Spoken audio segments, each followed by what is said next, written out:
Ngasisu mahausago sana leibak story collection na mayamgidamakta nungairaba wari ama puduna laksari. Wari asigi mamingna Angaoba gi Macha Thaba. Wari asibu ibirakpina Echanbi Mangang. Hauzik mayam gi maphamda wari asi khudol tamseri mayam punna taminarasi. Matam amada Thaba kaubi leisabi macha ama leirami. Mama mapagi naitom yauzabi machanupini. Thabagi luna tinazabi mamanabi likla kaubi amasu leirami. Thaba asi liklagi khundayum honglakpani. Masidagi makhoi ani tinaba haukibani. Mathanta po ihaiduna Thaba mama mapana ming phauba Thaba tombi haina tholibani. Yamna suluna tawbi. Sel thung watpa imung nattabanina yum honglakpa ado karisu aruba oina thokde. Likla mama lairabi lukrabina yoi. Machin manaw anini mathakta mabung amale. Liklagi punchi marel ashidi Thabaga yamna khetnei. Chaning bachaba phangde sining bashetpa phangde. Adubu nongmata asi watli layu haiba wahaidi haidi. Magi araiba setli. Mama amadi mabungi nongmagi khazik khazik talaga pizaba asina. Magidi malem sida khwaidagi hauba mathel ama oiribani. Imungi awabasu yamna khangi. Mamagi mateng pangba oina sel tanba ngamdrabasu imungi thaba ingkhang mahakna loina hotnaribani. Masina ahangba matam yamna phangde. Mama nabi punba phauba inthi nungaina phangdrabani. Adubu Thaba heklakpa adudagi makhoi anidi yamna chanakri. Thaba na liklagi yumda laktuna makhoi ani adumak wari saduna leirami. Ngasisu liklagi yumdani. Liklana phi sabagi lang chanang thari. Aduga Thaba na manakta phamlaga. Liklana lakhatlaga thambay ising aduna makhut aduna sanaraga le. Thaba na Likla aywa mahaigya. Likla thabak adu tawna adumak khummi. Hayo kaywano. Nang horen changadra. Karam kandano. Nungthin numidang wairamda kaithel damda chatminarusi. Aido noigi kaithel lay haibado aduda chatningeba. Nanga chatminasi. Nang sangloidro. Likla Thaba da yengi. Kuiri Thaba na kaithel damda chatlusi hairisi. Kari layningba pot laybano khangde. Natraga kaithel aduda sumna sum koithok ninglibra. Likla ngaihak domina le. Mana haibada adum yabani Thabasi. Magi thabak ama chachi haibadasu sangde nongmata haidi. Aduga Thaba na thabak amakhak hairakpa asida ma karamna thabak sangde chatpa ngamloi haigani. Tauriba thabak adu adum tauraga hairi. Hoi sachi kharangana chalaga kharangana halaksi. Nangna kaithel chatoise nangi kai lege haino. Kaisu laina babudi leite aduda sum chatningbagi wani. Ado chatledi pot adum lainingakani. Yensang napi adagi ate as yam leikre. Aduga kaithel manaki singju yonpham nangni yam hawe haibadu su sasi horen. Hoi chasi. Thaba harauna noklai. Ngaihak lairaba matungda Thaba mayumda kaithel chatnaba maphilo shilamlaga amuk lake hairamlaga mayumda lai. Nganna chatlaga nganna halaknaba wapham Liklana toina hairi. Thaba mayum yauraba matungda mama mapaga wari saduna lairiba ka aduda changlai. Thabana Ima makhoi ani su machade yenglai. Thabagi mama laimana hairi. Nangla abro. Ado ai ngasi kaithel da chatludoini. Thabagi mapa ibohalna amuk hairi. Aikhoidi haujikta thabak ama chathoknaba hainaramlibani. Haujik punang bukanaga chatoino. Baba liklaga chatlagi. Mana ngana chatlaga ngana halakse haye. Ho phare chaluro. Ado liklado lamit tumit kadi loina khangba natro. Mana loina khangbane. Nangbu kaithel da chatlaga kari legi haibano. Khangdeda laining bapot yenglaga hek lei bahaiduni. Sel di leirabro. Leitriye kharayam na piramo. Horen pot mayam ama leidoini. Aduga singju hauba susadoini. Hoi. Napi hana lo shiloro chalo. Ikoi ge punna thokminarasi. Hoi. Asi hairaga Thabado maphilo shinba changkhre. Thaba maphilo shinba loiraga thoglai. Mapana machanupi gi penaba mawongda shelpi. Thaba su harauna liklagi mayumda lai. Likla su lo shinba loiraga mabu ngaiduna leirami. Makhoi ani punna kaithel da lai. ngasi di kaithel do mi khara chilli lengthai na ba yadana chinba adudi natte mahausa na chinba mi adudagi khara heli potpham phambi amagi mangda thaba amadi likla lep lagale yoli bo potto kauna na sabu potni makhoi ani so karamba ne hena phabano haiduna amamukpai tawduna yengli likla na amapai khatlaga thaba da onchin-duna hairi sini hena phajabri yango aidi sina chamlaga phajaba mali aishu adu khalini adu oina lawrasi nangi amaga ani lawrage yarani da igedi sisina phamsu leite upu manungda thamlaga mangnabani thaba wangangdana likla da mamittu pairab yengi thaba ne ngamdana potto ani lawre swai matanga shidi thaba da ngamdaba yadre sikhang khangga dawribani likla yada yadraga mana oina phetlauraga likla da saugani mamangda pot leibada asigumba thaudo kaya ma thokrabani makoina pot chai leiba loiraga mi yamna chinba kaithel ladudagi khitang lapthoraklaga singju yon pham potpham adugi manakta laktuna singju chari potpham adudagi kaithel adu iphong phongna ui makhoi ani su kaithel da chatliba achat awong adu yenglaga singju du chari potpham phambi adu nahani liklani idomcha haina kawi machin marai su onthokna yangi ngasai digi makhutna singju gi kobi du kupna soiraga machin da wangang basu lepte likla lakminari basidina wanabira omidomcha kadai de no madi nahan makai su u de ne idomcha handak de khoi kholom de yum honglakpani ngasi manashi da la isi so ahan boy doini ho aduna ni dana aina u de khalle dia bema nang di ming kai kawi thaba da onchilaka hanglakpani thaba so dong khumlai thaba dong ni kawi domcha oho nachin na naw di kaya po ithanda ni domcha is nungai jaram ganida na thanta leibado khangde dei domcha ima baba di loine suna leiri bro omi domcha ei khoi leila sidi marai bak yam na thiri mapa su ngan ta hek chatkri imungi awaba mayam si ma su jahi nong na saruk yarabani magi jahi matang asida atai angang sing dinia ki dana lang dana leirini ei khoi leila sidi nong mata su ki di nong mata phajaba phirol set ke haidana mamada mabungda su haide imungi thabak su loina hai masada atan basu leiti matam su yamna likna shizina zabani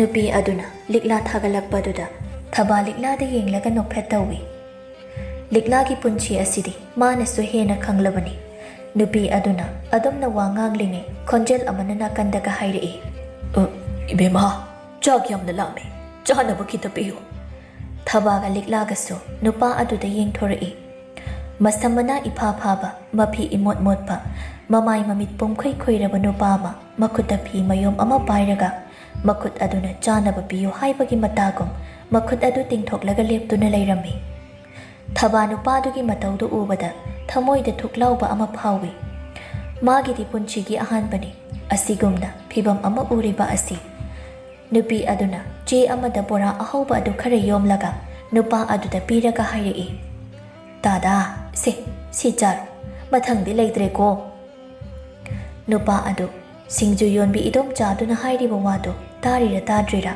pirakli bachana badu puraga amuk chatkre thaba yamna nungai taba mitye ngamada nupa du yengi thamoida nupa du gi mawum du uraga nungai taba amadi phauri chapmane leiribi idom chama dilikla nungai taba ihol lama soidana poklamgani ihol asini miyoiba amagi thamoida phawba minungsi haibado nupa du satkraba matungda singju yonbi idom chadu gi wari do amuk nupa du da amuk tari matausi yengba su ngamdaba adubai khoina kari tawruni isagi imong honaba asi phawba wabana phere hairi aduga karamna ma amuk adadai oini yengshin mangamdoino liklana amuk hanglai idamcha haujikido khara to mana tabra mani bima tada to mani yamna phaba ahani noidi khanghoram laroi tada to ma se yamna phabani khungi leikai chokhat be yaba thabakta mani hekta mamang thabani hotnaba su yamna kanba aduda marai bak leitaba haigadra mana phamanbagi haigadra mana honaba mayam ado mina mana hekta laukiba aduda phawba nok phet tawraga adam leirakpa nupani leikai da phabada maming chatlibani adubu taibang mapuna ꯑꯩꯈꯣꯏ ꯃꯌꯥꯝꯗ ꯁꯥꯟꯅꯔꯤꯕ ꯀꯨꯝꯍꯩ ꯑꯁꯤꯗꯤ ꯀꯃꯥꯏꯅ ꯁꯦꯝꯗꯣꯛꯎꯅꯤ? ꯃꯥꯒꯤ ꯄꯨꯡꯅ ꯊꯤꯟꯕ ꯄꯨꯡꯂꯣꯟ ꯑꯗꯨꯒꯤ ꯃꯇꯨꯡ ꯏꯟꯅ ꯑꯩꯈꯣꯏꯗ ꯂꯤꯂꯥ ꯁꯥꯟꯅꯕ ꯈꯛꯇꯅꯤ꯫ ꯃꯥꯒꯤ ꯅꯨꯄꯤꯗꯨ ꯍꯦꯛ ꯂꯩꯈꯤꯗꯕ ꯑꯗꯨꯗꯒꯤꯅꯤ ꯃꯥꯅ ꯇꯧꯔꯤꯁꯤ꯫ ꯃꯆꯥ ꯑꯗꯨꯗꯒ ꯂꯩꯔꯝꯂꯕꯗꯤ ꯈꯔꯁꯨ ꯐꯗꯧ, ꯄꯨꯂꯞ ꯍꯦꯛ ꯁꯦꯠꯂꯒ ꯑꯗꯨꯗ ꯃꯥꯁꯨ ꯃꯀꯣꯛ ꯑꯁꯤ ꯄꯨꯕ ꯉꯝꯗꯗꯅ ꯑꯁꯤꯒꯤ ꯐꯤꯕꯝ ꯑꯁꯤꯗ ꯂꯩꯔꯤꯕ ꯑꯁꯤꯅꯤ꯫ ꯃꯥꯒꯤ ꯅꯨꯄꯤ ꯑꯗꯨꯁꯨꯅꯦ ꯅꯨꯡꯁꯤꯕꯅꯤ, ꯆꯍꯤꯕꯨꯗꯤ ꯑꯉꯥꯡꯅꯤ, ꯑꯩꯈꯣꯏꯅ ꯍꯜꯂꯤ꯫ ꯃꯤꯡꯒꯧ ꯆꯥꯟꯅꯗꯕꯤ ꯀꯧꯕ ꯍꯥꯏꯗꯨꯅꯤ꯫ ꯐꯁꯨ ꯌꯥꯝꯅ ꯐꯩ, ꯃꯤꯉꯣꯟꯗ ꯋꯥ ꯐꯥꯎꯕ ꯀꯟꯅ ꯉꯥꯡꯗꯕꯅꯤ, ꯏꯇꯞ ꯍꯦꯛ ꯇꯞꯂꯗꯅ ꯅꯨꯡꯁꯤꯕꯅꯤꯅꯦꯍꯦ꯫ ꯑꯣꯟꯊꯣꯛꯄꯅꯤ ꯏꯁꯣꯔꯁꯤꯁꯨ, ꯑꯐꯕ ꯃꯤꯁꯦ ꯄꯥꯝꯃꯦ ꯍꯥꯏꯕꯗꯨꯅꯤ ꯉꯟꯇꯥꯅ ꯍꯦꯛ ꯂꯧꯁꯤꯟꯕꯤꯈ꯭ꯔꯦꯗꯅ꯫ ꯅꯨꯄꯤ ꯑꯗꯨꯅ ꯋꯥ ꯉꯥꯡꯕꯒ ꯃꯃꯥꯟꯅꯕꯤ ꯑꯅꯤꯗꯨꯗꯤ ꯋꯥ ꯉꯥꯡꯐꯝ ꯐꯥꯎꯕ ꯂꯩꯇ꯭ꯔꯦ꯫ ꯁꯤꯡꯖꯨ ꯑꯗꯨ ꯆꯥꯕ ꯂꯣꯏꯔꯗꯨꯅ ꯄꯩꯁꯥ ꯄꯤꯔꯒ ꯑꯅꯤꯗꯨ ꯂꯥꯛꯏ꯫ ꯂꯤꯔꯛꯏꯕ ꯋꯥꯔꯤ ꯑꯗꯨꯅ ꯊꯕꯥꯗꯤ ꯍꯦꯟꯅ ꯅꯨꯄꯥ ꯑꯗꯨꯕꯨ ꯅꯨꯡꯁꯤꯍꯟꯕꯒꯤ ꯃꯆꯥꯛ ꯑꯃ ꯑꯣꯏꯈ꯭ꯔꯦ꯫ ꯃꯈꯣꯏ ꯑꯅꯤꯅ ꯂꯝꯕꯤꯗ ꯑꯁꯨꯝ ꯂꯥꯛꯄꯗꯒꯤ ꯃꯤ ꯌꯥꯝꯅ ꯆꯤꯟꯕ ꯀꯩꯊꯦꯜ ꯑꯗꯨꯒꯤ ꯆꯤꯗꯥꯏ ꯑꯃꯗ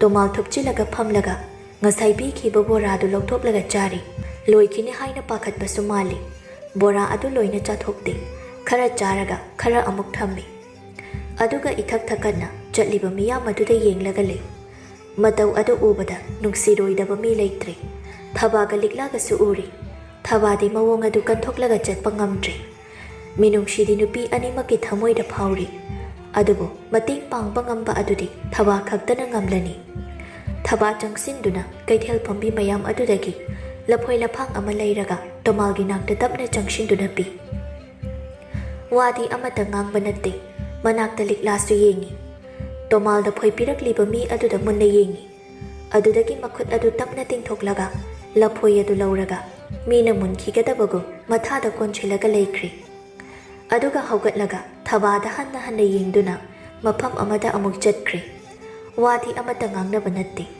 ꯃꯃꯥꯟꯅꯕꯤ ꯑꯅꯤꯗꯨꯁꯨ ꯑꯃꯨꯛ ꯌꯨꯝꯗ ꯍꯜꯂꯛꯏ꯫ ꯌꯨꯝ ꯍꯜꯂꯛꯄꯒꯤ ꯂꯝꯕꯤꯗꯨꯗ ꯊꯕꯥꯅ ꯂꯤꯛꯂꯥꯗ ꯍꯪꯂꯛꯏ, "ꯂꯤꯛꯂꯥ, ꯅꯪ ꯍꯧꯖꯤꯛꯀꯤ ꯃꯤꯗꯣ ꯈꯪꯕ꯭ꯔꯣ?" "ꯈꯪꯉꯤ, ꯉꯁꯥꯏꯒꯤ ꯁꯤꯡꯖꯨ ꯌꯣꯟꯕꯤ ꯏꯗꯣꯝꯆꯥꯗꯣ." "ꯃꯣꯏꯔꯣꯝꯗꯩꯅꯤ, ꯃꯣꯏꯁꯦ ꯀꯩꯊꯦꯜꯒꯤ ꯑꯋꯥꯡꯂꯣꯝ ꯊꯪꯕ ꯈꯨꯟ ꯑꯗꯨꯗꯒꯤꯅꯤ꯫ ꯍꯧꯖꯤꯛꯄꯨꯗꯤ ꯏꯗꯣꯝꯆꯥꯗꯣ ꯀꯩꯊꯦꯜ ꯃꯅꯥꯛꯇ ꯍꯣꯡꯒꯠꯂꯒ ꯂꯩꯕꯅꯤ꯫ ꯉꯁꯥꯏꯒꯤ ꯏꯗꯣꯝꯆꯥꯗꯨꯅ ꯍꯥꯏꯔꯤꯗꯣ ꯆꯨꯝꯕ꯭ꯔꯣ?" "ꯑꯩꯁꯨ ꯆꯞ ꯆꯥꯕꯗꯤ ꯈꯪꯗꯦ. ꯑꯩꯅ ꯈꯪꯂꯛꯄꯗ ꯑꯁꯨꯃꯥꯏꯅ ꯑꯗꯨꯝ ꯇꯧꯔꯒ ꯂꯩꯔꯝꯃꯤ. ꯑꯗꯣ ꯑꯩꯈꯣꯏ ꯃꯥ ꯍꯣꯏꯅꯁꯨ ꯑꯗꯨꯃꯥꯏꯅ ꯋꯥꯔꯤ ꯑꯗꯨꯝ ꯂꯤꯌꯦ." "ꯀꯃꯥꯏꯅꯅꯣ? ꯑꯩ ꯌꯥꯝꯅ ꯇꯥꯅꯤꯡꯉꯤ. ꯍꯧꯖꯤꯛ ꯅꯪ ꯂꯝꯕꯤꯗ ꯑꯗꯨꯝ ꯂꯤꯌꯣꯕ." "ꯍꯧꯖꯤꯛꯀꯤ ꯅꯨꯄꯥꯗꯣ ꯇꯣꯃꯥꯜ ꯀꯧꯏ. ꯑꯩꯈꯣꯏꯅ ꯈꯨꯔꯥ ꯊꯣꯛꯏ ꯍꯥꯏꯌꯦ ꯏꯃꯥꯅ ꯍꯥꯏꯕꯅꯤ. ꯑꯗꯨꯅ ꯑꯩꯁꯨ ꯈꯨꯔꯥ ꯇꯣꯃꯥꯜ ꯍꯥꯏꯅ ꯑꯗꯨꯝ ꯀꯧꯏ." ꯂꯤꯛꯂꯥ ꯃꯈꯥ ꯇꯥꯅ ꯇꯣꯃꯥꯜꯒꯤ ꯋꯥꯔꯤ ꯂꯤꯔꯛꯏ꯫ ꯇꯣꯃꯥꯜ ꯃꯊꯟꯇ ꯄꯣꯛꯏ꯫ ꯃꯃꯥ ꯃꯄꯥ ꯌꯥꯝꯅ ꯉꯟꯅ, ꯃꯥꯅ ꯆꯍꯤ 13 ꯁꯨꯔꯛꯄ ꯑꯗꯨꯋꯥꯏꯗ ꯂꯩꯈꯤꯗ꯭ꯔꯦ꯫ ꯇꯣꯃꯥꯜ ꯃꯃꯥ ꯃꯄꯥ ꯂꯩꯇ꯭ꯔꯕ ꯃꯇꯨꯡꯗ ꯀꯅꯥꯒꯤ ꯃꯄꯥꯜ ꯇꯥꯡꯗꯅ ꯃꯁꯥꯅ ꯃꯁꯥꯒꯤ ꯁꯨꯔꯒ ꯆꯥꯕ ꯍꯧꯖꯔꯛꯏ꯫ ꯃꯄꯥꯜ ꯇꯥꯡꯗꯦ ꯍꯥꯏꯕꯗꯤ ꯌꯥꯔꯣꯏ. ꯂꯩꯀꯥꯏꯒꯤ ꯃꯤꯅ ꯃꯉꯣꯟꯗ ꯅꯨꯡꯁꯤꯗꯨꯅ ꯃꯇꯦꯡ ꯀꯌꯥ ꯑꯃ ꯄꯥꯡꯕꯤ. ꯑꯗꯨꯕꯨ ꯑꯗꯨꯅ ꯅꯨꯡꯁꯤꯕꯒꯤ ꯃꯇꯦꯡꯅꯤ. ꯑꯗꯨꯃꯛꯅ ꯇꯣꯃꯥꯜꯅ ꯃꯈꯣꯏꯗꯒꯤ ꯂꯦꯝꯅ ꯆꯥꯔꯨꯕꯗꯤ ꯂꯩꯇꯦ꯫ ꯇꯣꯃꯥꯜ ꯑꯁꯤ ꯋꯥꯉꯥꯡ ꯁꯉꯥꯡ ꯌꯥꯝꯅ ꯐꯖꯩ꯫ ꯑꯁꯤꯃꯛꯅ ꯂꯩꯀꯥꯏꯒꯤ ꯃꯤꯅ ꯃꯥꯕꯨ ꯅꯨꯡꯁꯤꯅꯕꯒꯤ ꯃꯆꯥꯛ ꯑꯃ ꯑꯣꯏꯈꯤꯕꯅꯤ꯫ ꯐꯅ ꯌꯥꯝꯅ ꯐꯔꯕꯁꯨ ꯉꯟꯅ ꯃꯃꯥ ꯃꯄꯥ ꯀꯥꯏꯅꯕ ꯑꯃꯗꯤ ꯉꯟꯅ ꯃꯁꯥꯒꯤ ꯄꯨꯟꯁꯤ ꯃꯀꯣꯛꯇ ꯊꯥꯡꯒꯠꯂꯛꯄ ꯑꯁꯤꯅ ꯍꯥꯟꯅꯗꯒꯤ ꯍꯧꯅ ꯃꯀꯣꯛ ꯑꯁꯤ ꯀꯥꯎꯒꯟꯕ ꯑꯃꯗꯤ ꯃꯊꯥ ꯌꯥꯝꯅ ꯇꯣꯏꯅ ꯁꯥꯒꯟꯕ, ꯄꯨꯛꯅꯤꯡ ꯁꯣꯟꯊꯒꯟꯕ ꯑꯁꯤ ꯑꯗꯨꯃꯛ ꯇꯧꯔꯛꯏ꯫ ꯃꯥꯅ ꯆꯍꯤ 19 ꯁꯨꯔꯛꯄ ꯃꯇꯝꯗ ꯁꯈꯤ ꯀꯧꯕꯤ ꯃꯃꯥ ꯂꯨꯈ꯭ꯔꯥꯕꯤ ꯑꯃꯗꯤ ꯃꯕꯣꯛ ꯑꯁꯣꯟꯕꯤ ꯑꯃꯒ ꯂꯩꯕ ꯆꯍꯤ 10 ꯅꯨꯄꯤ ꯑꯃꯒ ꯂꯨꯍꯣꯡꯈꯤ꯫ ꯁꯈꯤ ꯑꯁꯤ ꯌꯥꯝꯅ ꯇꯞꯄꯤ ꯅꯨꯄꯤ ꯃꯆꯥꯅꯤ꯫ ꯇꯣꯃꯥꯜ ꯑꯃꯗꯤ ꯁꯈꯤ ꯌꯥꯝꯅ ꯅꯨꯡꯁꯤꯅꯩ꯫ ꯃꯈꯣꯏ ꯑꯅꯤꯒꯤ ꯅꯨꯡꯁꯤꯅꯕ ꯑꯁꯤꯗ ꯂꯩꯀꯥꯏꯒꯤ ꯃꯤꯅ ꯂꯥꯛꯅꯔꯤꯕꯅꯤ꯫ "ꯁꯈꯤꯌꯥ, ꯅꯈꯣꯏ ꯑꯅꯤꯗꯤ ꯍꯌꯦꯡ ꯂꯥꯏꯔꯩꯄꯥꯛꯇ ꯐꯥꯎꯕ ꯄꯨꯟꯅ ꯑꯗꯨꯝ ꯂꯩꯃꯤꯟꯅꯒꯗꯕ ꯃꯥꯜꯂꯤ."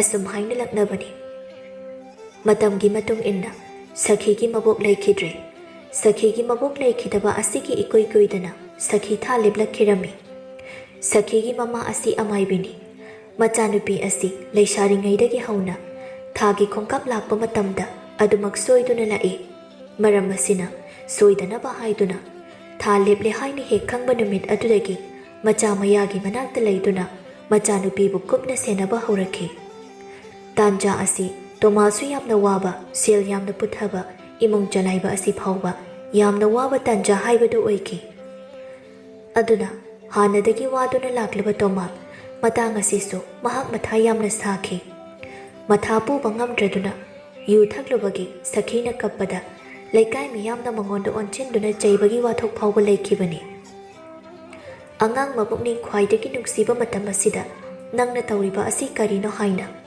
phahaningbagi chairibani phahaningdradi migi imung asida makhoina khut thingjinbagi kari hagle tomalsu matung manau amuk khana tawraroi haina haiki adubu magi mathadi koklamde sakhigi phibam sokchirakhi angang natraga mama anigi manungda astoiba thokpa yabagi khudongchaba yamna wangna lei matamna asum haukhibana sakhisu angang unaba matam yaushilakle numit ado nongsu akhak arau yauna yamna kanna tai nungsichu yamna kanna sitli amadi maikei pumba imamami mapadana toma yamna langtaknaba phibam amada hangat handa chatlaga lei manungdana sakhigi mamaga sakhiga lei nong khongbagi khonjal marakta sakhina chaina khangba ngamdabagi khonjal adu khak oina tomalna tare adu taraga hena madi pakhat pahaidu oire nongga kanbaga khudaki thabak oibaga lekai gi mi amata su khanglam loi mi ama phawba lakpa ode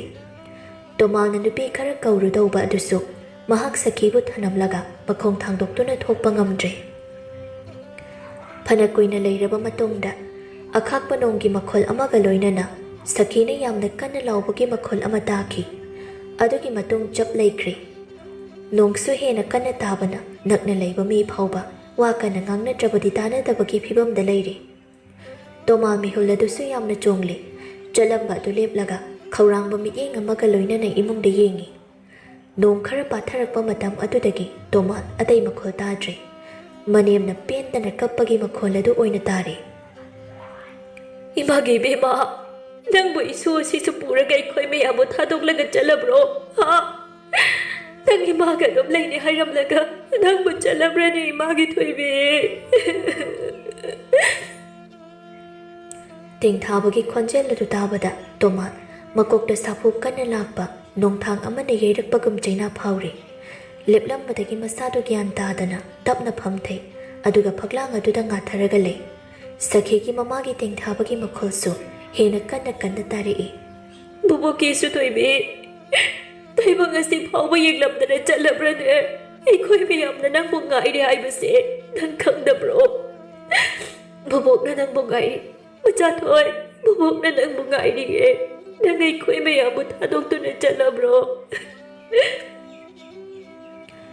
tomal taba ngamdraduna makhut anina makoki masam aduda chena paishilli aduga makhol thokna he kappa hore nongsu phakre pawasi khangba laikai gi mina paw sandokhiduna miyoi punna loina khangle tomalgi yumado phingau set panupi nu pana pik thalle makhoi shu thodok asida loina kappe angang adu nupi ne haiba asini makhoi loina khangi adubo machinda nupi oirabasu hingjaram labadi haiduna machinda loina soli tomaldi machi lengde mapi angoba hongbra haibasu hongde adumak hi kaplaga tawhom khangdaba sakphamda lei magi matau ubada miyam aduri hena kapkhre miyam tawduna phi angoba na masa sinba thongna kuplaga sakhigi hakjang adu thangdoraktuna mangol machi ta thammi adu ubada tomaldi hena thamoi kairi tapna changsinduna sakhigi manakta phammi aduga phi angoba na kupsiliba sakhigi mamayado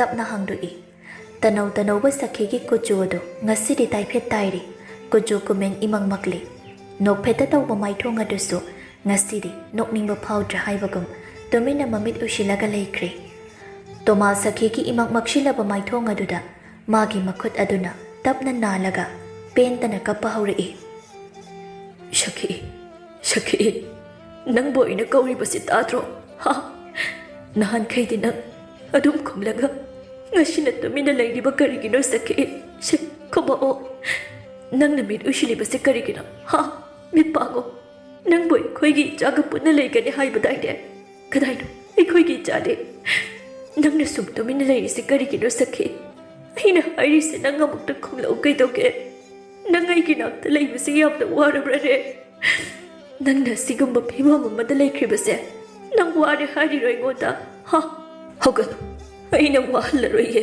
hogalu sakhi nang na piri badadi ase ai khangba gapri sakhi nang hogallo ai nang bu wahalroye ai nang bu wahaloye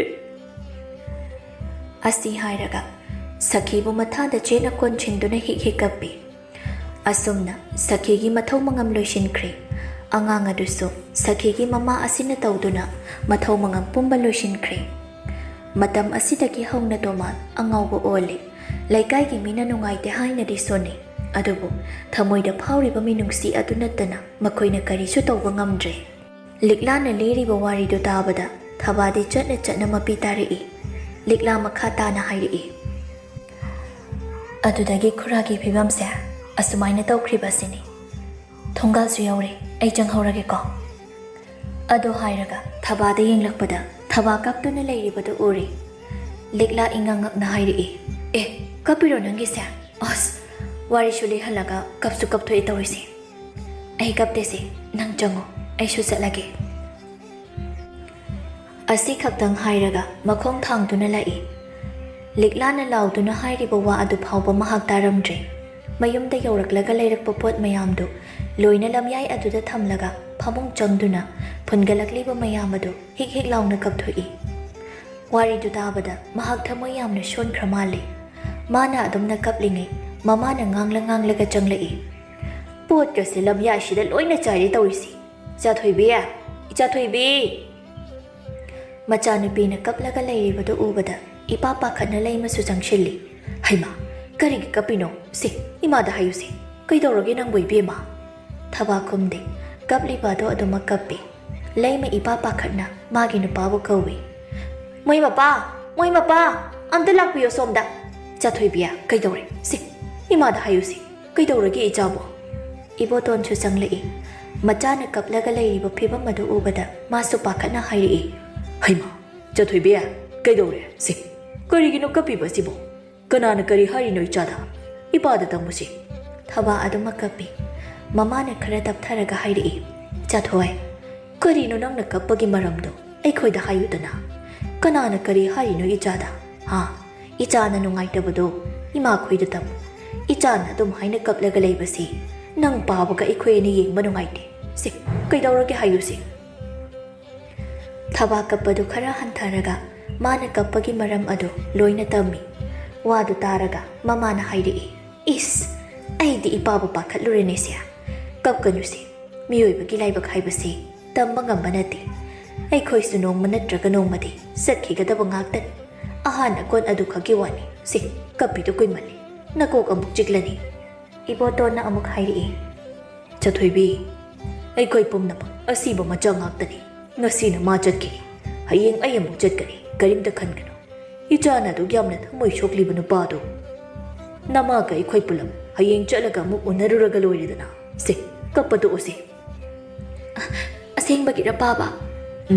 ꯑꯁꯦꯡꯕꯒꯤꯅꯤ꯫ ꯑꯁꯨꯝꯅ ꯊꯕꯥ ꯑꯗꯨ ꯀꯞꯄ ꯇꯣꯛꯂꯤ꯫ ꯅꯨꯃꯤꯗꯥꯡ ꯑꯗꯨꯃ ꯃꯃꯥ ꯃꯄꯥ ꯑꯅꯤꯅ ꯃꯆꯥꯒꯤ ꯋꯥꯈꯜ ꯅꯨꯡꯉꯥꯏꯅꯕꯗ ꯍꯣꯠꯅꯗꯨꯅ ꯂꯩꯈ꯭ꯔꯤ꯫ ꯃꯊꯪꯒꯤ ꯅꯨꯃꯤꯠ ꯑꯗꯨꯗ ꯊꯕꯥꯅ ꯋꯥꯔꯤ ꯄꯨꯝꯕ ꯂꯤꯛꯂꯥꯗ ꯇꯝꯃꯤ꯫ ꯂꯤꯛꯂꯥꯁꯨ ꯀꯩꯁꯨ ꯈꯟꯒꯅꯨ ꯍꯥꯏꯅ ꯊꯦꯝꯖꯤꯜꯂꯤ꯫ ꯑꯗꯨꯕꯨ ꯂꯥꯛꯄ ꯑꯗꯨꯗꯤ ꯃꯍꯥꯛ ꯂꯥꯛꯄ ꯉꯝꯃꯣꯏ ꯍꯥꯏꯅ ꯍꯥꯏꯔꯛꯏ꯫ ꯅꯨꯡꯊꯤꯟ ꯅꯨꯃꯤꯗꯥꯡ ꯋꯥꯏꯔꯝ ꯑꯗꯨ ꯍꯥꯏꯅꯈꯤꯕꯒꯤ ꯃꯇꯨꯡ ꯏꯟꯅ ꯊꯕꯥ ꯃꯃꯥ ꯃꯄꯥꯒ ꯄꯨꯟꯅ ꯀꯩꯊꯦꯜꯗ ꯂꯥꯛꯏ꯫ ꯑꯗꯨꯒ ꯉꯔꯥꯡ ꯊꯦꯡꯅꯕ ꯅꯨꯄꯥꯗꯨꯕꯨ ꯊꯤꯔꯕ ꯇꯨꯡꯗ ꯀꯩꯊꯦꯜꯒꯤ ꯆꯤꯗꯥꯏ ꯑꯃꯗ ꯂꯩꯕ ꯑꯗꯨ ꯎꯔꯗꯨꯅ ꯊꯕꯥ ꯅꯨꯄꯥꯗꯨꯒꯤ ꯃꯅꯥꯛꯇ ꯆꯪꯁꯤꯜꯂꯤ꯫ ꯃꯃꯥ ꯃꯄꯥꯅ ꯂꯩꯔꯛꯄ ꯆꯥꯅꯕꯗꯨ ꯅꯨꯄꯥꯗꯨꯗ ꯄꯤ꯫ ꯇꯣꯃꯥꯜꯁꯨ ꯑꯗꯨꯃꯛ ꯂꯧꯏ꯫ ꯑꯗꯨꯒ ꯃꯤꯅꯧ ꯑꯣꯏꯅ ꯎꯔꯤꯕ ꯏꯕꯣꯇꯣꯟ ꯑꯃꯗꯤ ꯂꯩꯃꯗ ꯃꯃꯤꯠꯇꯨ ꯇꯒꯨꯞ ꯇꯒꯨꯞ ꯌꯦꯡꯉꯤ꯫ ꯏꯕꯣꯇꯣꯟꯗꯤ ꯇꯣꯃꯥꯜꯒꯤ ꯃꯁꯛ ꯎꯕꯗ ꯃꯈꯣꯡ ꯊꯥꯡꯕ ꯊꯣꯛꯇ꯭ꯔꯦ꯫ ꯃꯆꯥꯅ ꯇꯣꯃꯥꯜ ꯎꯕꯗ ꯌꯥꯝꯅ ꯍꯔꯥꯎꯕ ꯃꯇꯧ ꯑꯃꯁꯨ ꯃꯍꯥꯛꯅ ꯎꯕ ꯐꯪꯂꯤ꯫ ꯃꯥꯒꯤ ꯅꯨꯄꯥꯒꯤ ꯃꯇꯧꯗ ꯆꯤꯡꯅꯕ ꯄꯣꯛꯂꯕ ꯂꯩꯃꯅ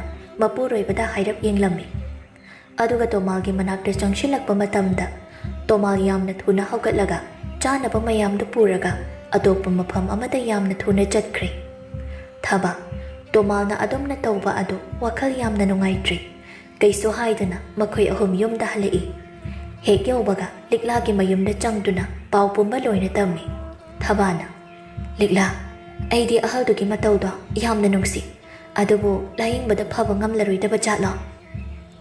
ꯐꯗꯧ ꯃꯥꯟꯗ꯭ꯔꯦꯗ꯫ ꯐꯗꯕꯅꯁꯨ ꯐꯔꯦ꯫ ꯐꯔꯒ ꯍꯥꯟꯅꯒꯤ ꯋꯥꯔꯤ ꯃꯌꯥꯝꯗꯣ ꯂꯣꯏꯅ ꯅꯤꯡꯁꯤꯡꯂꯒ ꯍꯦꯟꯅ ꯋꯥꯕ ꯍꯦꯟꯅꯕꯅꯤ꯫ ꯑꯗꯣ ꯑꯩ ꯆꯠꯂꯒꯦ, ꯊꯦꯡꯂꯦꯕ꯫ ꯀꯩꯗꯧꯔꯒꯦ?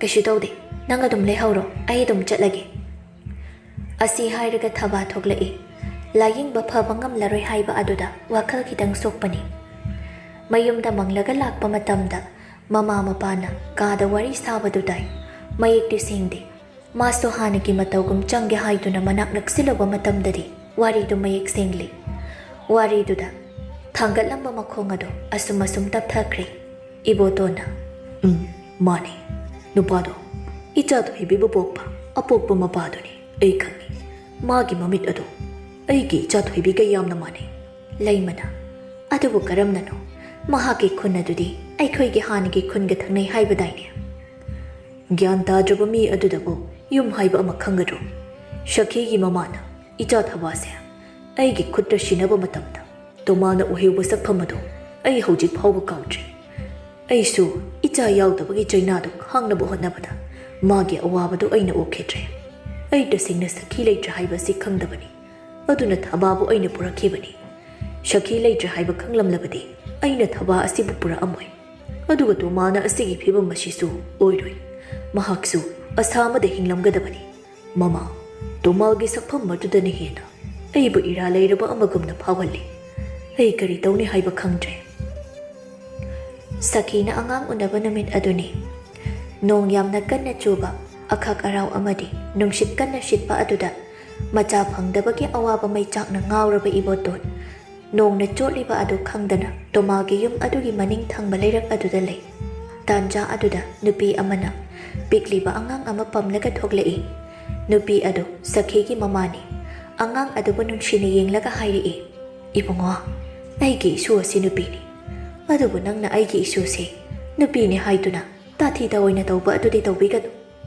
ꯏꯃꯥ ꯑꯩ ꯇꯧꯖꯔꯣꯏ ꯑꯩꯒꯤ ꯏꯆꯥꯅꯤ ꯑꯩꯒꯤ ꯏꯆꯥꯕꯨ ꯀꯔꯝꯅ ꯑꯩꯅ ꯇꯥꯊꯤ ꯇꯑꯣꯏꯅ ꯇꯧꯒꯗꯣꯏꯅꯣ ꯁꯈꯤꯒꯤ ꯃꯃꯥꯅ ꯃꯄꯤ ꯇꯥꯅ ꯃꯁꯨꯒꯤ ꯂꯥꯏꯕꯛꯇ ꯅꯨꯡꯁꯤꯅ ꯆꯨꯞꯂꯒ ꯃꯁꯨ ꯑꯗꯨꯕꯨ ꯏꯕꯣꯇꯣꯟꯗ ꯁꯤꯟꯅꯈ꯭ꯔꯦ ꯏꯕꯣꯇꯣꯟ ꯌꯥꯝꯅ ꯂꯥꯡꯇꯛꯅꯅ ꯃꯆꯥꯒꯤ ꯃꯁꯛ ꯑꯗꯨ ꯌꯦꯡꯉꯤ ꯁꯈꯤꯒꯤ ꯃꯃꯥꯅ ꯌꯥꯝꯅ ꯊꯨꯅ ꯏꯕꯣꯇꯣꯟꯕꯨ ꯆꯠꯍꯟꯈ꯭ꯔꯦ ꯑꯗꯨꯒꯤ ꯃꯇꯨꯡꯗ ꯏꯕꯣꯇꯣꯟꯅ ꯑꯉꯥꯡ ꯑꯗꯨ ꯄꯨꯔꯒ ꯃꯌꯨꯝꯗ ꯊꯝꯂꯨꯔꯕ ꯇꯨꯡꯗ ꯇꯣꯃꯥꯜꯒꯤ ꯌꯨꯝꯂꯣꯝꯗ ꯑꯃꯨꯛ ꯂꯥꯛꯄ ꯃꯇꯝꯗ ꯁꯈꯤ ꯂꯩꯇ꯭ꯔꯦ ꯍꯥꯏꯕ ꯑꯁꯤ ꯈꯪꯕꯅꯤ ꯂꯝꯕꯤꯗ ꯆꯠꯄ ꯃꯤꯅ ꯁꯥꯟꯅꯕ ꯋꯥꯔꯤ ꯑꯗꯨꯗꯒꯤ ꯑꯉꯥꯡ ꯑꯗꯨꯁꯨ ꯂꯩꯇ꯭ꯔꯦ ꯍꯥꯏꯅ ꯍꯥꯏꯖꯤꯜꯂꯦ ꯍꯥꯏꯕ ꯑꯁꯤ ꯈꯪꯂꯦ ꯑꯗꯨꯗꯒꯤ ꯇꯣꯃꯥꯜꯒꯤ ꯐꯤꯕꯝ ꯀꯥꯏꯔꯕ ꯁꯛꯐꯝ ꯑꯗꯨ ꯃꯍꯥꯛ ꯎꯔꯛꯏ ꯑꯗꯨꯒꯤ ꯃꯇꯨꯡꯗ ꯃꯌꯨꯝꯗ ꯍꯜꯂꯒ ꯑꯉꯥꯡ ꯑꯁꯤ ꯇꯣꯃꯥꯜꯗ ꯑꯃꯨꯛ ꯄꯤꯈ꯭ꯔꯁꯤꯔꯥ ꯍꯥꯏꯅ ꯈꯜꯂꯤ ꯑꯗꯨꯝꯅ ꯇꯧꯕꯗ ꯁꯈꯤꯒꯤ ꯃꯃꯥꯗꯤ ꯃꯤꯅ ꯐꯖꯅ ꯍꯥꯏꯅꯔꯔꯣꯏ ꯃꯥꯒꯤ ꯃꯇꯦꯡ ꯄꯥꯡꯂꯒ ꯃꯥꯅ ꯑꯃꯨꯛ ꯃꯤ ꯑꯗꯨꯕు ꯃꯤꯌꯥꯝꯃꯥꯡꯗ ꯍꯥꯠꯄ ꯍꯧꯅꯕ꯭ꯔꯥ ꯑꯗꯨꯒꯤ ꯃꯊꯛꯇ ꯃꯆꯥ ꯐꯪꯗꯕꯒꯤ ꯃꯩꯆꯥꯛꯅ ꯉꯥꯎꯔꯕ ꯃꯥꯒꯤ ꯅꯨꯄꯤꯅ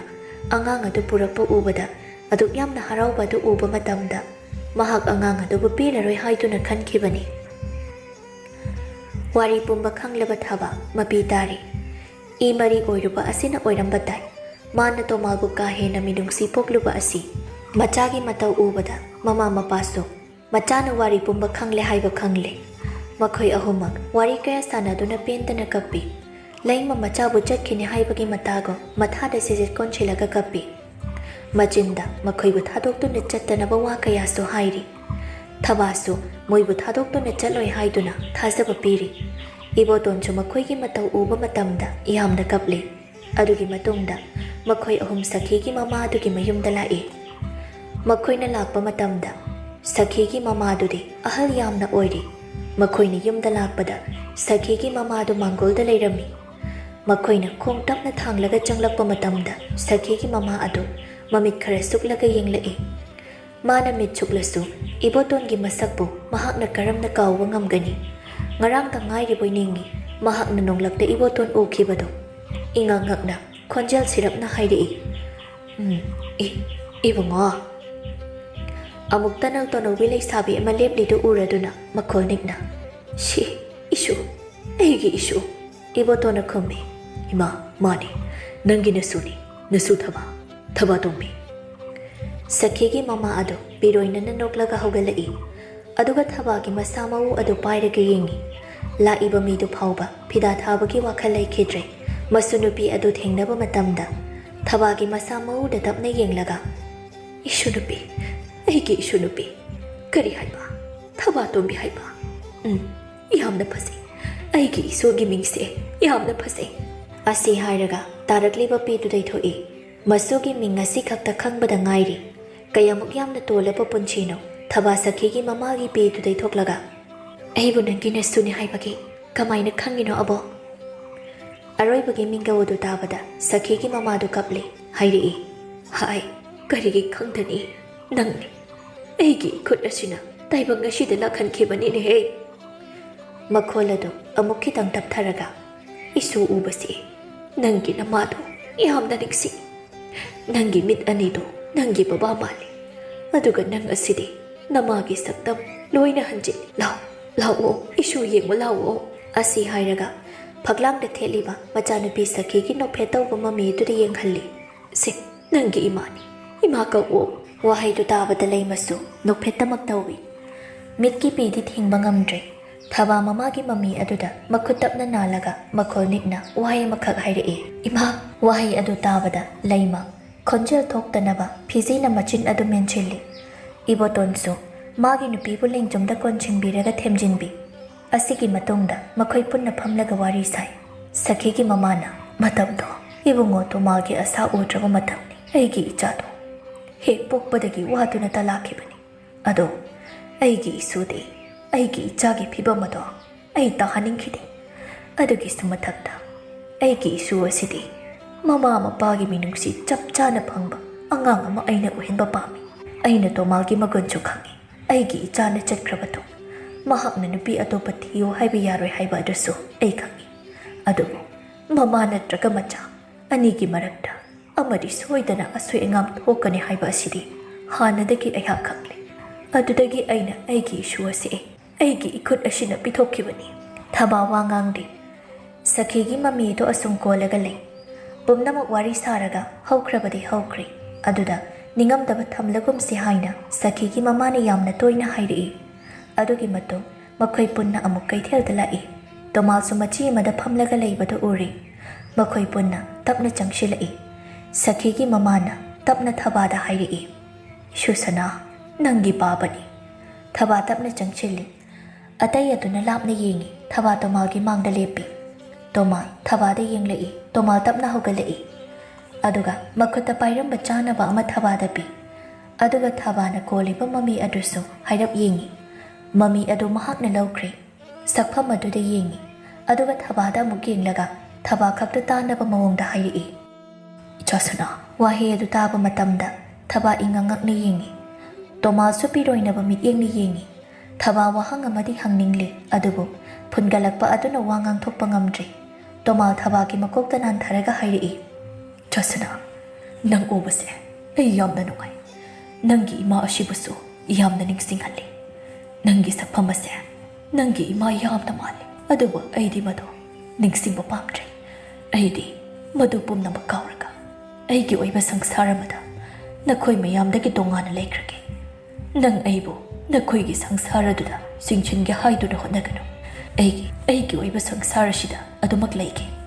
Aigi napi adusu ichasana nangumna tawi. Masaksu nangumna yamna phasi. Baba na hairishi nang tariko. Baba na haibi illu. Nangi asingba ima baba ka nungai na hiko. Aigi oiba sangsara shida leike. Aigi sangsara shidagi. Aibu jingthokna buhot nagano. Aina chatrangayda. Ichagi mingdo. Adu kaktang hayo. Thaba asum phangalai. Adubu sor asangba ama hondoklaga hairi. Thaba tomi. Baba, thaba tomi kawi papa. Yamna phasi. Nangdi aibu thadoklaga chatloi haibase. Aina matam maduda thazakibani. Phari. Ngasidi papa nangi imagi manakda chatlabasu akaiba laitre. Thaba kapli. Hik launa. Tomasu mapi tari tapna hairi. Baba na haibi iluko. Aigi sangsara shidagi jingthokna buhonagano. Ai chatlukige. Nangi asingba ima baba si kanungai na layu ko ichasana. Nahaki minga si pauba. Kaugadaba ay pamuri ichasana. Baba muk chatlage. Asi hairaga mami adu thabada amuk hanap piramlaga matung onthoktuna kaithelgi manunglomda changkri. Matam asida thaba wa mata ngangba ngamdrabasu thongna pumba khomjilaga kauri. Ningnik lauraba khonjana. Baba, kaida chatlino. Aiga puna chakrese. Ai manupshidro. ꯑꯩꯒ ꯄꯨꯟꯅ ꯂꯩꯃꯤꯟꯅꯕ ꯄꯥꯝꯗꯕ꯭ꯔꯣ ꯕꯥꯕꯥ? ꯑꯁꯤ ꯍꯥꯏꯔꯒ ꯍꯤꯛ-ꯍꯤꯛꯀꯞꯂꯦ ꯈꯣꯡꯐꯝ ꯑꯗꯨꯗꯤ ꯂꯦꯡꯗꯦ꯫ ꯕꯥꯕꯥ ꯑꯩꯒ ꯆꯠꯈ꯭ꯔꯁꯤ ꯕꯥꯕꯥ ꯕꯥꯕꯥ꯫ ꯇꯣꯃꯥꯜꯗꯤ ꯃꯃꯥꯏ ꯑꯣꯟꯁꯤꯜꯂꯛꯇꯦ ꯑꯗꯨꯕꯨ ꯀꯞꯄꯤ꯫ ꯇꯥꯔꯦ ꯆꯠꯅ ꯆꯠꯅ ꯍꯤꯛ-ꯍꯤꯛ ꯂꯥꯎꯅ ꯀꯞꯄꯤ꯫ ꯊꯕꯥ ꯃꯈꯣꯜ ꯊꯣꯛꯅ ꯀꯞꯄꯤ꯫ ꯃꯥꯒꯤ ꯃꯤꯠꯇꯒꯤ ꯇꯣꯃꯥꯜ ꯑꯗꯨꯁꯨ ꯀꯩꯊꯦꯜꯒꯤ ꯑꯃꯝꯕ ꯃꯔꯛ ꯑꯗꯨꯗ ꯑꯗꯨꯃꯛ ꯆꯪꯁꯤꯟꯈ꯭ꯔꯦ꯫ ꯃꯌꯥꯝꯒꯤ ꯃꯤꯠꯃꯥꯡꯗꯒꯤ ꯂꯥꯞꯈ꯭ꯔꯦ꯫ ꯄꯥꯎꯈꯣꯡ ꯑꯃꯗꯤ ꯆꯠꯂꯝꯃꯤ꯫ ꯂꯥꯞꯅ ꯃꯄꯥ ꯃꯆꯥꯒꯤ ꯃꯇꯧ ꯌꯦꯡꯂꯤꯕ ꯊꯋꯥꯏ ꯄꯥꯟꯕꯁꯤꯡ ꯑꯗꯨꯗ ꯃꯈꯣꯏ ꯑꯗꯨꯁꯨ ꯂꯥꯛꯏ꯫ ꯁꯈꯤꯒꯤ ꯃꯃꯥꯁꯨ ꯄꯨꯟꯅ ꯂꯩꯁꯤ ꯍꯥꯏꯕ ꯌꯥꯗ꯭ꯔꯦ꯫ ꯃꯈꯣꯏ ꯑꯍꯨꯝꯈꯛ ꯑꯣꯏꯅ ꯌꯨꯝꯗ ꯍꯜꯂꯛꯏ꯫ ꯄꯤꯛꯇꯛ ꯇꯧꯕ ꯀꯥ ꯑꯃꯗꯅꯤ꯫ ꯅꯣꯛꯐꯦꯠ ꯇꯧꯕ ꯁꯈꯤꯒꯤ ꯃꯥꯏꯊꯣꯡ ꯑꯗꯨꯒꯤ ꯃꯃꯥꯡꯗ ꯗꯨꯛ ꯊꯥꯗꯨꯅ ꯑꯃꯗꯤ ꯑꯍꯥꯎ ꯑꯊꯨꯝ ꯈꯔ ꯊꯝꯗꯨꯅ ꯂꯩꯔꯤ꯫ ꯊꯕꯥ ꯃꯃꯤ ꯑꯗꯨꯒꯤ ꯃꯥꯡꯗ ꯂꯦꯞꯂꯒ ꯃꯄꯤ ꯇꯥꯅ ꯂꯩꯔꯤ꯫ ꯇꯥꯟꯖꯥ ꯑꯗꯨꯗ ꯂꯩꯃ ꯆꯪꯂꯛꯏ꯫ ꯆꯥꯛꯁꯦ ꯆꯥꯔꯔꯣ ꯂꯥꯛꯑꯣ꯫ ꯐꯅ ꯀꯨꯏꯔꯦ ꯏꯟꯊꯤ ꯅꯨꯡꯉꯥꯏꯅ ꯆꯥꯗ꯭ꯔꯤꯕꯁꯤ꯫ ꯅꯁꯥꯗꯣ ꯂꯣꯏꯅ ꯁꯣꯟꯖꯤꯜꯂꯅꯤꯅꯦ꯫ ꯊꯕꯥ ꯈꯨꯝꯗꯦ꯫ ꯑꯗꯨꯃꯛ ꯃꯄꯤ ꯇꯥꯅ ꯁꯈꯤꯒꯤ ꯃꯥꯏꯊꯣꯡ ꯑꯗꯨꯗ ꯌꯦꯡꯂꯒ ꯂꯩ꯫ ꯃꯕꯨꯛꯇꯅ ꯈꯜꯂꯤ, ꯅꯪꯗꯤ ꯑꯩꯅ ꯀꯞꯂꯒ ꯅꯣꯛꯐꯦꯠꯇ ꯇꯧꯔꯒ ꯑꯁꯨꯝ ꯂꯩ꯫ ꯑꯩꯅ ꯀꯞꯄꯁꯦ ꯅꯪ ꯌꯦꯡꯕ ꯅꯨꯡꯉꯥꯏꯕ꯭ꯔꯣ? ꯂꯩꯃ ꯇꯞꯅ ꯊꯣꯛꯈꯤꯒꯦ ꯇꯧꯏ꯫ ꯊꯕꯥ ꯃꯃꯥꯏ ꯑꯣꯟꯊꯣꯛꯇꯨꯅ ꯃꯈꯣꯜ ꯅꯤꯛꯅ ꯈꯝꯂꯛꯏ꯫ ꯏꯃꯥ ꯅꯪꯅ ꯑꯩꯉꯣꯟꯗ ꯏꯆꯥ ꯊꯣꯏꯕꯤ ꯍꯥꯏꯅ ꯀꯧꯗ꯭ꯔꯤꯗꯣ ꯀꯔꯤꯒꯤꯅꯣ? ꯂꯩꯃ ꯆꯞ ꯂꯦꯞꯄꯤ꯫ ꯊꯤꯡꯒꯠꯂꯨꯔꯕ ꯃꯄꯤ ꯑꯗꯨ ꯑꯃꯨꯛ ꯍꯟꯅ ꯇꯥꯔꯛꯏ꯫ ꯃꯄꯤꯗꯨ ꯇꯩꯊꯣꯛꯂꯒ ꯇꯞꯅ ꯑꯣꯟꯁꯤꯜꯂꯛꯏ꯫ ꯊꯕꯥ ꯇꯞꯅ ꯆꯪꯁꯤꯜꯂꯒ ꯂꯩꯃꯗ ꯀꯣꯟꯗꯨꯅ ꯏꯃꯥ ꯏꯃꯥꯅ ꯑꯩꯉꯣꯟꯗ ꯏꯆꯥ ꯊꯣꯏꯕꯤ ꯍꯥꯏꯅ ꯀꯧꯗ꯭ꯔꯤꯁꯦ ꯀꯩꯒꯤꯅꯣ ꯏꯃꯥ? ꯑꯩ ꯏꯃꯥꯅ ꯀꯧꯕꯗꯨ ꯌꯥꯝꯅ ꯇꯠꯅꯤꯡꯉꯦ꯫ ꯄꯨꯝꯅꯃꯛꯅ ꯑꯩꯕꯨ ꯊꯥꯗꯣꯛꯇꯨꯅ ꯆꯠꯂꯕꯁꯨ ꯄꯥꯕꯒ ꯅꯕꯥꯅꯤꯗꯤ ꯑꯩꯕꯨ ꯊꯥꯗꯣꯛꯀꯅꯨꯀꯣ ꯏꯃꯥ꯫ ꯂꯩꯃ ꯃꯆꯥꯒꯤ ꯃꯀꯣꯛꯇ ꯇꯞꯅ ꯅꯥꯟꯊꯕꯤ꯫ ꯑꯄꯣꯛꯄꯤ ꯃꯃꯥ ꯎꯕꯗ ꯃꯥꯕꯨ ꯀꯥꯎꯈ꯭ꯔꯕ꯭ꯔꯥ ꯍꯥꯏꯗꯨꯅ ꯃꯤꯀꯨꯞ ꯈꯨꯗꯤꯡ ꯆꯤꯡꯅꯔꯝꯕ ꯑꯗꯨ ꯃꯆꯥꯒꯤ ꯉꯁꯤꯒꯤ ꯋꯥꯍꯩ ꯑꯁꯤꯅ ꯊꯃꯣꯏꯗ ꯂꯩꯔꯝꯕ ꯑꯋꯥꯕ ꯆꯤꯡꯅꯕ ꯄꯨꯝꯕ ꯑꯀꯟꯕ ꯏꯔꯩ ꯑꯃꯅ ꯄꯨꯝꯅꯃꯛ ꯆꯦꯟꯊꯈ꯭ꯔꯕꯒꯨꯝ ꯃꯆꯥꯒꯤ ꯃꯀꯣꯛꯇ ꯍꯟꯖꯤꯟ ꯍꯟꯖꯤꯟ ꯅꯥꯟꯊꯗꯨꯅ ꯍꯥꯏꯔꯛꯏ꯫ ꯍꯥꯏ ꯑꯉꯥꯎꯕꯤ, ꯀꯩꯅꯣ ꯅꯪꯅ ꯍꯥꯏꯔꯤꯕꯗꯨꯕꯣ? ꯍꯥ ꯑꯗꯨꯝꯅ ꯍꯥꯏꯒꯅꯨ꯫ ꯏꯃꯥ ꯅꯨꯡꯉꯥꯏꯇꯦ꯫ ꯏꯃꯥꯅ ꯏꯆꯥ ꯊꯣꯏꯕꯤꯕꯨ ꯀꯩꯒꯤ ꯊꯥꯗꯣꯛꯇꯨꯅ ꯆꯠꯇꯣꯏꯅꯣ? ꯏꯃꯥ ꯂꯩꯔꯤꯁꯤꯗꯤ ꯏꯆꯥ ꯊꯣꯛꯑꯣꯏ꯫ ꯏꯃꯥ ꯑꯁꯤ ꯍꯥꯏꯔꯒ ꯃꯈꯣꯏ ꯃꯈꯣꯜ ꯊꯣꯛꯅ ꯀꯞꯄꯤ꯫ ꯃꯈꯣꯏꯒꯤ ꯃꯇꯧ ꯑꯗꯨ ꯊꯣꯡꯖꯤꯟ ꯃꯄꯥꯟꯗ ꯂꯦꯞꯂꯤꯕ ꯃꯄꯥꯁꯨ ꯃꯄꯤꯗꯨ ꯇꯩꯊꯣꯛꯇꯨꯅ ꯅꯣꯛꯐꯦꯠ ꯇꯧꯅ ꯌꯦꯡꯉꯤ꯫ ꯊꯕꯥ ꯇꯣꯃꯥꯜꯅ ꯍꯥꯏꯔꯝꯕ ꯋꯥꯐꯝ ꯑꯗꯨ ꯀꯅꯥ ꯑꯃꯠꯇꯗ ꯍꯥꯏꯗ꯭ꯔꯦ꯫ ꯃꯥꯒꯤ ꯄꯥꯕꯅ ꯍꯥꯏꯕ ꯏꯟꯗꯨꯅ ꯑꯉꯥꯡ ꯑꯃꯒꯨꯝ ꯂꯩꯈ꯭ꯔꯦ꯫ ꯍꯥꯟꯅꯒꯤ ꯃꯇꯧꯒꯨꯝ ꯂꯤꯛꯂꯥꯒ ꯑꯗꯨꯃꯛ ꯄꯨꯟꯕ ꯍꯧꯔꯤ꯫ ꯂꯩꯃꯁꯨ ꯀꯩꯁꯨ ꯈꯟꯗ꯭ꯔꯦ꯫ ꯃꯥꯅ ꯐꯥꯎꯕ ꯅꯨꯡꯇꯤꯒꯤ ꯁꯈꯤꯒꯤ ꯃꯃꯤ ꯑꯗꯨꯗ ꯗꯨꯛ ꯊꯥꯜꯂꯤ꯫ ꯃꯍꯥꯛꯅ ꯅꯨꯡꯇꯤꯒꯤ ꯊꯥꯒꯠꯄ ꯋꯥꯍꯩ ꯍꯥꯏꯔꯤꯕꯗꯤ ꯑꯁꯨꯛ ꯅꯨꯡꯁꯤꯕꯤ ꯏꯆꯥ ꯑꯃ ꯊꯝꯕꯤꯔꯝꯕ ꯅꯍꯥꯛ ꯑꯁꯤꯗꯤ ꯀꯌꯥꯃꯨꯛ ꯌꯥꯝꯅ ꯅꯨꯡꯁꯤꯔꯝꯒꯅꯤ ꯑꯁꯤꯅꯤ꯫ ꯁꯈꯤꯒꯤ ꯃꯃꯥ ꯑꯗꯨꯕꯨ ꯃꯈꯣꯏꯅ ꯇꯠꯇꯅ ꯌꯦꯡꯁꯤꯜꯂꯤ꯫ ꯑꯁꯨꯝꯅ ꯏꯃꯨꯡ ꯑꯁꯤꯒꯤ ꯋꯥꯔꯤꯒꯤ ꯋꯥꯔꯣꯏꯁꯤꯟ ꯄꯨꯔꯛꯂꯤ꯫ ꯑꯁꯤꯒꯤ ꯃꯇꯨꯡ ꯁꯈꯤꯒꯤ ꯃꯃꯥ ꯑꯗꯨꯁꯨ ꯃꯁꯨꯅ ꯅꯨꯡꯉꯥꯏꯅ ꯂꯩꯕꯗꯨ ꯎꯕꯗ ꯑꯋꯥꯕ ꯄꯨꯝꯕ ꯀꯣꯛꯈꯤꯔꯝꯃꯤ꯫ ꯇꯣꯃꯥꯜ ꯃꯥꯒꯤ ꯑꯣꯏꯕ ꯃꯁꯥꯅ ꯁꯦꯝꯕ ꯃꯁꯥꯒꯤ ꯑꯄꯥꯝꯕꯗ ꯇꯧꯕ ꯁꯪꯁꯥꯔ ꯑꯃꯗ ꯂꯦꯟꯈꯤꯔꯝꯃꯤ꯫ ꯑꯗꯨꯒ ꯊꯕꯥꯒꯤ ꯏꯃꯨꯡꯁꯨ ꯌꯥꯝꯅ ꯅꯨꯡꯉꯥꯏꯅ ꯄꯥꯟꯈꯤꯔꯝꯃꯤ꯫